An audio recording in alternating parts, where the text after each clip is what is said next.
Hi there guys, in this video I will show you how to remove a last name on Facebook. Yes, as you heard, this is a good quiet feature for you. You can now remove your last name on Facebook. Go up firstly on the three dots to take a look right down by going to settings and privacy, then select the first selection settings and go for the first selection again, which is personal and account information. Go for that selection, go for name, and now as you can see here I have first name and surname. The surname, it is the last name, and I will go just delete it, the surname or the last name. I will go right by review change, and now it says that you must provide a username. You can just simply take this off, go review change, and it will brings you to the problem again.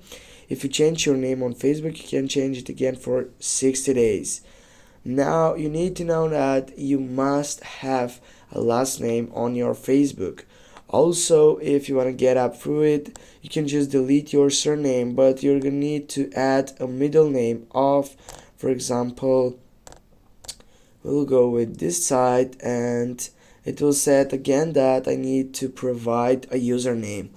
Thanks for watching guys, don't forget to hit that like and share the video. See you soon guys.